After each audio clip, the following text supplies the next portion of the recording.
اعوذ باللہ من الشیطان الرجیم، میں اللہ تعالیٰ کی پناہ میں آتا ہوں شیطان مردود سے۔ بسم اللہ الرحمن الرحیم، اللہ کے نام سے شروع جو بہت مہربان رحمت والا۔ فہزموہم بإذن اللہ وقتل داود جالوت وآتاہ اللہ الملک والحکمت وعلمہ مما یشاء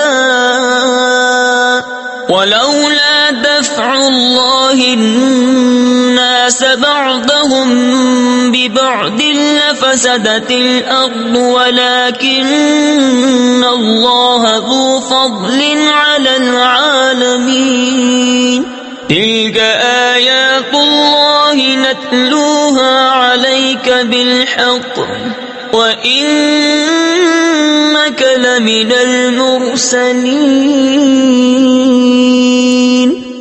تو انہوں نے ان کو بھگا دیا اللہ کے حکم سے اور قتل کیا داؤد نے جالوت کو، اور اللہ نے اسے سلطنت اور حکمت عطا فرمائی اور اسے جو چاہا سکھایا، اور اگر اللہ لوگوں میں بعض سے بعض کو دفع نہ کرے تو ضرور زمین تباہ ہو جائے، مگر اللہ سارے جہان پر فضل کرنے والا ہے۔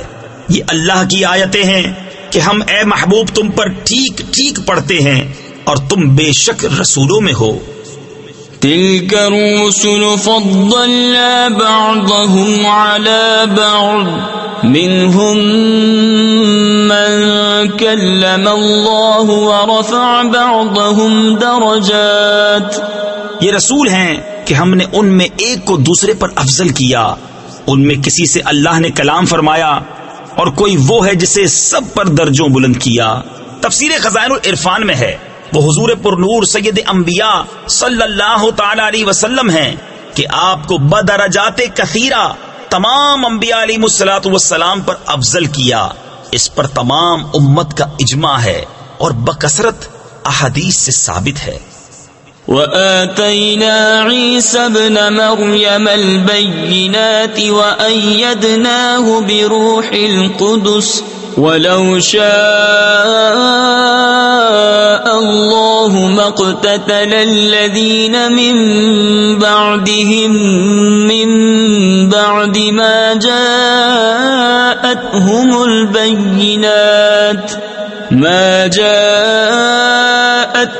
البينات ولكن اختلفوا فمنهم من آمن ومنهم من كفر ولو شاء الله ما اقتتلوا ولكن الله يفعل ما يريد۔ اور ہم نے مریم کے بیٹے عیسیٰ کو کھلی نشانیاں دیں اور پاکیزہ روح سے اس کی مدد کی، اور اللہ چاہتا تو ان کے بعد والے آپس میں نہ لڑتے، بعد اس کے کہ ان کے پاس کھلی نشانیاں آ چکی، لیکن وہ تو مختلف ہو گئے، ان میں کوئی ایمان پر رہا اور کوئی کافر ہو گیا، اور اللہ چاہتا تو وہ نہ لڑتے، مگر اللہ جو چاہے کرے۔ یا أيها الذين آمنوا أنفقوا مما رزقناكم من قبل أن يأتي يوم لا بيع فيه ولا خلة ولا شفاعة والكافرون هم الظالمون۔ اے ایمان والو، اللہ کی راہ میں ہمارے دیے میں سے خرچ کرو، وہ دن آنے سے پہلے جس میں نہ خرید و فروخت ہے اور اوروں کا قائم رکھنے والا، اسے نہ اونگ آئے نہ نیند، اسی کا ہے جو کچھ آسمانوں میں ہے اور جو کچھ زمین میں۔ وہ کون ہے جو اس کے یہاں سفارش کرے بے اس کے حکم کے؟ تفسیر خزائن العرفان میں ہے، اس آیت میں مشرکین کا رد ہے جن کا گمان تھا کہ بت شفاعت کریں گے۔ انہیں بتا دیا گیا کہ کفار کے لیے شفاعت نہیں بارگاہ الہی میں اجازت یافتہ لوگوں کے سوا کوئی شفاعت نہیں کر سکتا، اور اجازت والے حضرات انبیاء و ملائکہ و مومنین ہیں۔ جانتا ہے جو کچھ ان کے آگے ہے اور جو کچھ ان کے پیچھے، اور وہ نہیں پاتے اس کے علم میں سے مگر جتنا وہ چاہے۔ اس کی کرسی میں سمائے ہوئے ہیں آسمان اور زمین۔ تفسیر خزائن العرفان میں ہے، کرسی سے مراد یا تو علم و قدرت ہے، یا عرش، یا وہ جو عرش کے نیچے اور ساتوں آسمانوں کے اوپر ہے، اور ممکن ہے کہ یہ وہی ہو جو فلک البروج کے نام سے مشہور ہے۔ ولا يؤوده حفظهما وهو العلي العظيم، اور اسے بھاری نہیں ان کی نگہبانی، اور وہی ہے بلند بڑائی والا۔ لا اکراہ فی الدین قد تبین الرشد من الغی فمن يكفر بالطاغوت ويؤمن بالله فقد استمسك بالعروة الوثقى لا انفصام لها والله سميع عليم۔ کچھ زبردستی نہیں دین میں، بے شک خوب جدا ہو گئی ہے نیک راہ گمراہی سے۔ تو جو شیطان کو نہ مانے اور اللہ پر ایمان لائے، اس نے بڑی محکم گرا تھامی جس سے کبھی کھلنا نہیں، اور اللہ سنتا جانتا ہے۔ اللہ ولی الذین آمنوا یخرجهم من الظلمات الى النور والذین کفروا اولیاؤهم الطاغوت یخرجونهم من النور الى الظلمات اولئک اصحاب النار هم فیها خالدون۔ اللہ والی ہے مسلمانوں کا، انہیں اندھیریوں سے نور کی طرف نکالتا ہے، اور کافروں کے حمایتی شیطان ہیں، وہ انہیں نور سے اندھیریوں کی طرف نکالتے ہیں۔ یہی لوگ دوزخ والے ہیں، انہیں ہمیشہ اس میں رہنا۔ أَلَمْ تَرَ إِلَى الَّذِي حَاجَّ إِبْرَاهِيمَ فِي رَبِّهِ أَنْ آتَاهُ اللَّهُ الْمُلْكَ۔ اے محبوب، کیا تم نے نہ دیکھا تھا اسے جو ابراہیم سے جھگڑا اس کے رب کے بارے میں، اس پر کہ اللہ نے اسے بادشاہی دی۔ تفسیر خزائن العرفان میں ہے، اس کا نام نمرود بن کنعان تھا۔ اذ قال ابراہیم ربی الذی یحیی ویمیت قال انا احیی وامیت قال ابراہیم فإن اللہ یأتی بالشمس من المشرق فأت بها من المغرب فبہت الذی کفر واللہ لا یہدی القوم الظالمین۔ جبکہ ابراہیم نے کہا کہ میرا رب وہ ہے کہ جلاتا اور مارتا ہے، بولا میں جلاتا اور مارتا ہوں۔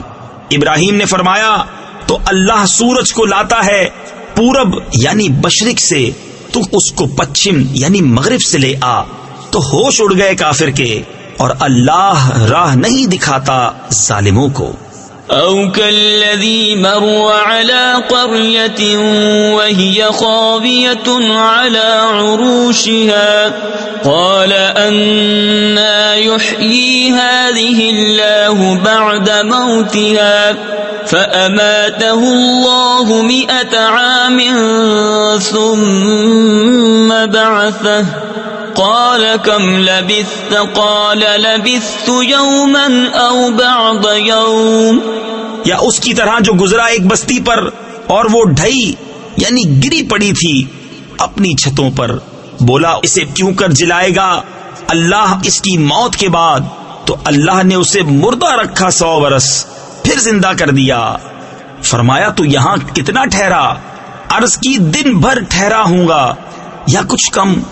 قال بل لبثت 100 عام فانظر إلى طعامك وشرابك لم يتسنه وانظر إلى حمارك وَلِنَجْعَلَكَ آيَةً لِلنَّاسِ وَانظُرْ إِلَى الْعِظَامِ كَيْفَ نُنشِزُهَا ثُمَّ نَكْسُوهَا لَحْمًا فَلَمَّا تَبَيَّنَ لَهُ قَالَ أَعْلَمُ أَنَّ اللَّهَ عَلَى كُلِّ شَيْءٍ قَدِيرٌ۔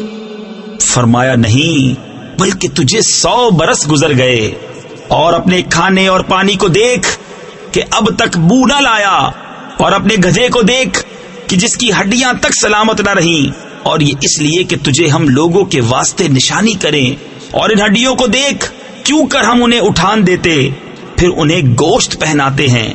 جب یہ معاملہ اس پر ظاہر ہو گیا بولا میں خوب جانتا ہوں کہ اللہ سب کچھ کر سکتا ہے۔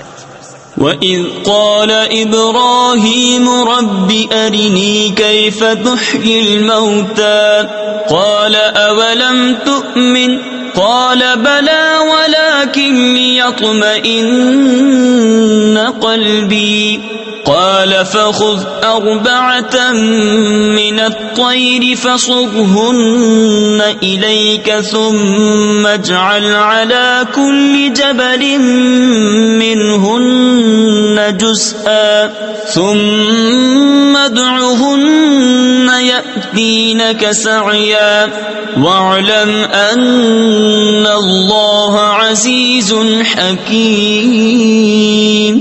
اور جب عرض کی ابراہیم نے اے رب میرے مجھے دکھا دے تو کیوں کر مردے جلائے گا؟ فرمایا کیا تجھے یقین نہیں؟ عرض کی یقین کیوں نہیں، مگر یہ چاہتا ہوں کہ میرے دل کو قرار آ جائے۔ فرمایا تو اچھا 4 پرندے لے کر اپنے ساتھ ہلا لے، پھر ان کا ایک ایک ٹکڑا ہر پہاڑ پر رکھ دے، پھر انہیں بلا، وہ تیرے پاس چلے آئیں گے پاؤں سے دوڑتے، اور جان رکھ کہ اللہ غالب حکمت والا ہے۔ صدق اللہ العظیم۔